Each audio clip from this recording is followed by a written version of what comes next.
الحمد لله رب العالمين وأصلي وأسلم على نبيه الكريم محمد بن عبد الله وعلى آله وصحابته الكرام وسلم تسليما. أما بعد، السلام عليكم ورحمة الله وبركاته. قرآن كان كريم كأنه دقيسنينه wuxuu inooga warramayaa wixii hore tagay waxa jooga iyo waxa soo socda saddexda. waxaan imika weyn u joognaa oo arkaynaa, laakiin wixii hore tagay iyo waxa soo socda iyadana waxaynu u leenahay alquwa almutakhayila aw natakhayal bidalik, inaynu maskaxdeena ilaahay qayb uu ku sameeyaa inaynu sawiran karno waxa xaaladda dhacday markay aayaadku kaaga warramayaan ilaahay inaad aad u aaminsan tahay sidii waxaad arkayso kale kaaga dhigan. aakhiro iyo arrimaheedana marka aad dhegaysanayso ilaahay oo kuu warramaya sidii aad arkayso kale wey.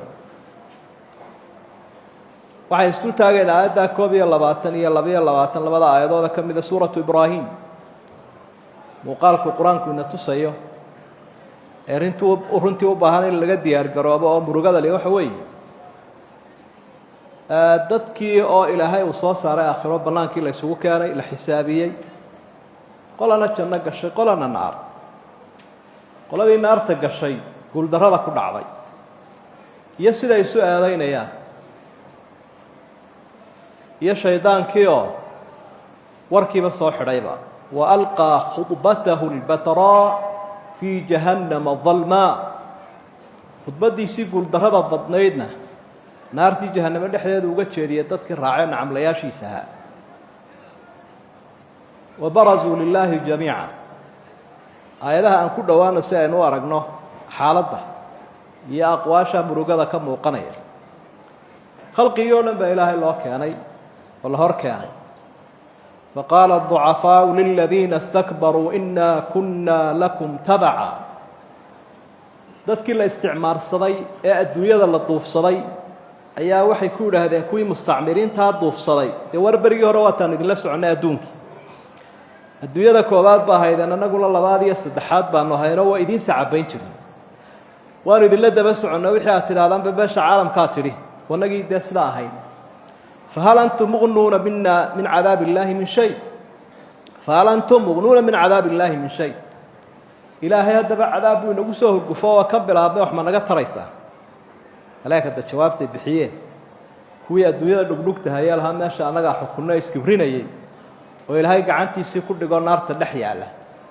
qaaluu low hadaana allahu lahadaynaakum. mar guuldarradu waxay ku dhacday halka laynaga helay waxay ahayd dee waanu hallowsanayn. haddaanaan hallowsanayn waanu idin hanuunin lahay.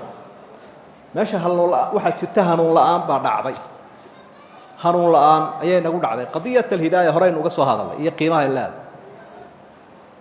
warnimayow nin hallowsani wax ma hanuuniyee dee annaguna waanu hallowsanay, idinkuna waana la hallowdeenoo waana dabagashay. ereygaa way ku jawaabeenoo waa halka laga helay. marka kaa waynu calaamadinay. halaagga u weyni waa hanuun la'aanta. ahlu jannuuna maxay idhaahdeen alxamdu lilaahi aladii hadaana lihada wamaa kunna linahtadiya lowlaa an hadaana allah. hanuunkaasaynu ku helay jannada ilaahayna siiyey. marka hanuunka hala ogaado. ereyga labaad ee kusoo gebagabay waxa weeye sawaaun calayna ajazicna am sabarna maa lana min maxiis. ama aan murugoonno, ama aan eedaadno, ama aan sabirno, ama aan argagaxna baydhaan, ama aan sabirne oon adkaysanne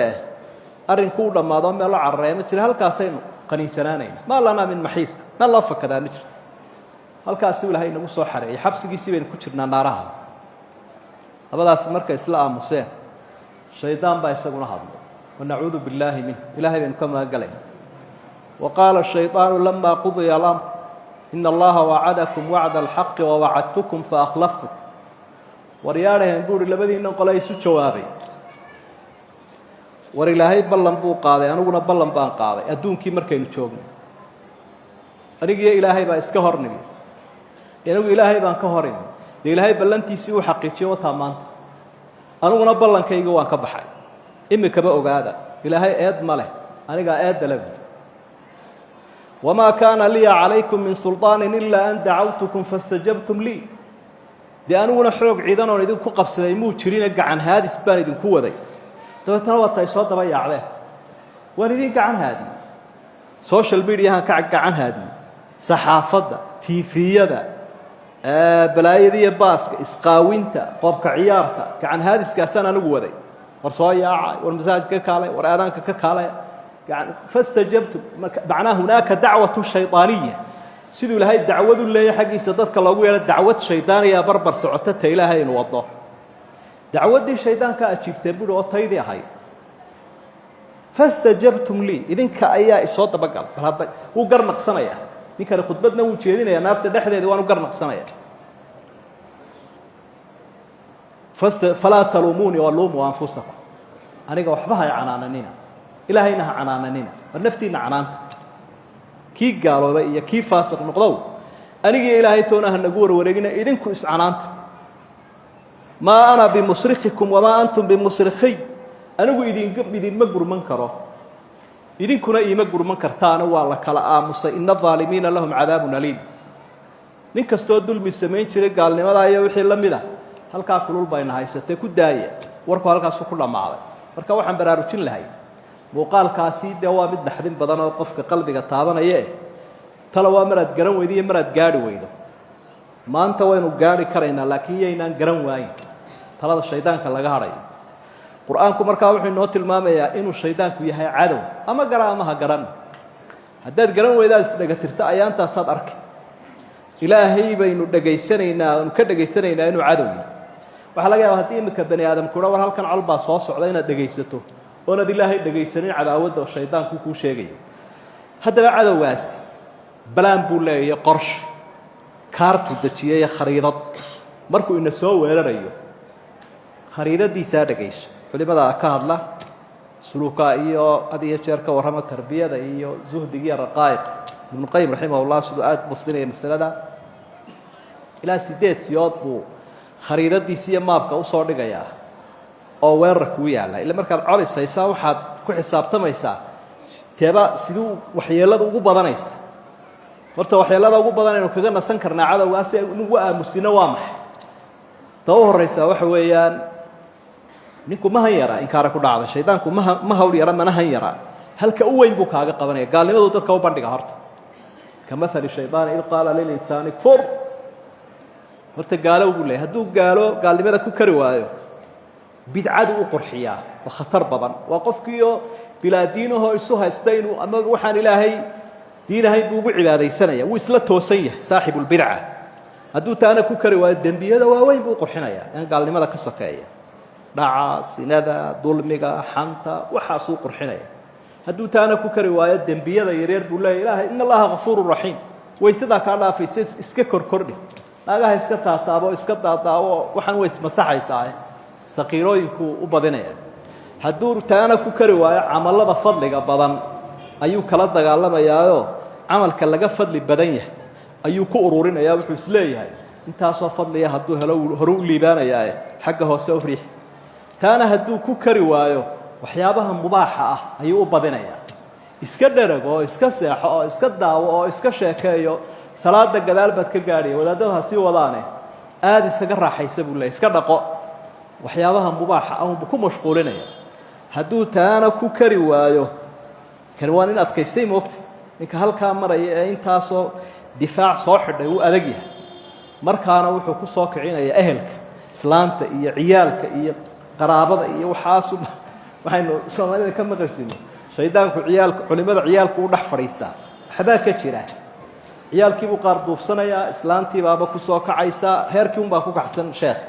hadduu taana ka mijido hore uga sii gaashaanto iyagiina ilaahay gacantiisa ku hanuuniyo wuxuu ku soo kicinayaa markaa dadka waddanka kula nool yamyamtooda iyo waxa liita iyo waxa balaayo baas